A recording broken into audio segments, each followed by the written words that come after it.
If you guys clicked on this video to learn how to cheat on the GRE, then I apologize. That's not what this video is about.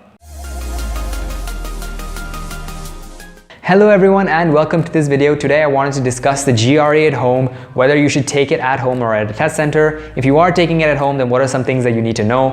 And finally, the cheating incidences that are associated with the GRE at home. Okay, so since you guys probably clicked on this video to learn more about the cheating aspect, I don't want to make it like a clickbait video or anything. So what I'm going to do is I'm going to talk about the cheating first before we actually discuss the GRE at home details. All right, so let's talk about cheating at the GRE at home. Right? So it is true that many students have been, there have been some cases of students cheating on the GRE, and I've received a few DMs myself, asking whether I would take the test for other people. So yeah, it's definitely happening.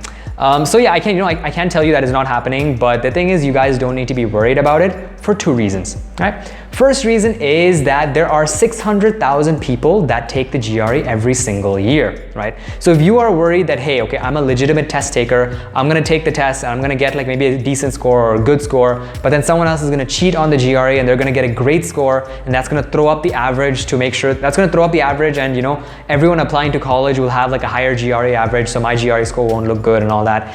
If you're worried about that, if you're thinking along those lines, don't worry, because like I said, 600,000 people take the GRE every single year. For there to be any significant shift in terms of how students are performing on the GRE, then there needs to be like a couple thousand cases of cheating on the GRE. At least like 10,000 out of say 600,000 would actually, 10,000 students would actually have to cheat on the GRE for there to be any statistical difference in terms of how the GRE is scored, how the GRE scores are looked at, and all that. Okay, and it's unlikely that there are going to be that many students cheating on the GRE, so you don't have to worry about it. It is probably not going to make a difference when it comes to your college application, right? And that brings me to my second point, right? The college application is not built on the GRE score. The GRE is not the most important element in your application, right? It's a holistic evaluation. That means your GPA and your GRE and your research and projects and internships and SOP, LOR, all these things combine to create your profile, and this is basically what's going to get you admitted into college, right? So the people that are cheating at the GRE, right, if they have like a low GPA, if they have if they don't have good projects or research work, if they don't have internships or work experience or weak SOP or weak LORs, if basically their profile outside the GRE sucks, then they're probably not going to get that admit, right? Because admits are not given based on just one factor. It's a holistic evaluation. So if you guys are taking the GRE and you're feeling a little bit low because you feel that someone else who cheats on the GRE might have a higher GRE score, don't worry. It's a holistic evaluation, which means that you are going to be admitted based on everything else in your profile. Like I said, GPA, research projects, SOP, and all of that. So as long as you've been working on creating a nice and rounded profile combined with your good GRE score, that's what's going to get you that admit, right? It doesn't mean that someone else has an amazing GRE score. They're definitely going to get that admit. That's not how things work. So first reason why you shouldn't care is because not many students are cheating on the GRE, at least not enough to make a statistical difference to the 600,000 GRE scores that are released every single year. And the second thing is that it's a holistic evaluation process. So even if a cheater has a great GRE score, that doesn't mean it's going to impact your chance of getting into a good college as long as you've been working on your profile. All right, I just want to pause the video for a second to remind you guys to subscribe to the channel because we have a ton of GRE and graduate program related information coming out every single week, right? So make sure that you guys are subscribed. So now let's talk about whether you should actually take the GRE at home or at a test center, because again, a couple students have been asking me this, so I thought I would clarify things for you guys here, okay?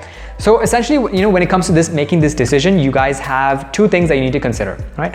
First thing is, what intake are you planning to apply for, right? So this video is going up in June 2021, right? So if you guys are planning to apply to spring 2022, then your deadlines are in August and September, right? That means you don't have a lot of time to be taking the GRE, and if test centers are not open up at your city, then you don't have time to wait for them and wait and see whether they open up and then delay that GRE for that long, right? So if you guys are planning to apply to spring 22 and it doesn't look like test centers are going to open up in your city anytime soon, take the GRE at home, don't delay it, work on the rest of your application and apply to college with that, okay? If you guys are planning to apply to fall 22, then you do have some time. You can take the GRE by the end of September, so you don't have to make the decision now. Wait and see if the test centers open up, then take it at the test center. If not, take it at home, okay? That's the first thing. When are you applying? Second thing that you need to consider is the stability of your internet connection and the resources that you have available, right? So if you have like a good computer, if you have a good webcam, if you have a stable internet connection, if you have a stable electricity connection, then these are, good ingredients ingredients that you can use to, to take the GRE at home.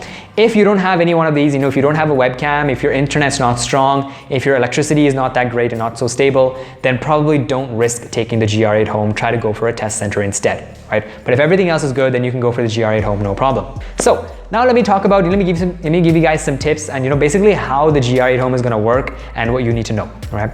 So when you guys are taking the GRE at home, right? First thing is it needs to be in your own room. So you need to have a room where there's no one else. You need to, of course, be seated in that room. You need to have a webcam so you can show the test, the test invigilators that your room is empty. So you need to pick up a webcam and show it around. You also need to show that you don't have a notebook. So that's the most important thing that you guys need to remember, is that you are not allowed to use a notebook in your GRE at home test, right? What you guys need to do is you need to use either a transparent sheet and a marker. So you can write on that transparent sheet, and at the end of the exam, you can wipe everything that you've written. Or you need to use like a whiteboard, right? So like a whiteboard that allows you to write stuff on it, and then at the end of the exam, you can wipe it, right? So basically, they don't want you to have any record of the GRE exam after you leave the exam. So for this, I would recommend this particular product I found on Amazon. It's basically like this small writing pad with like markers attached. Not markers attached, that comes with markers.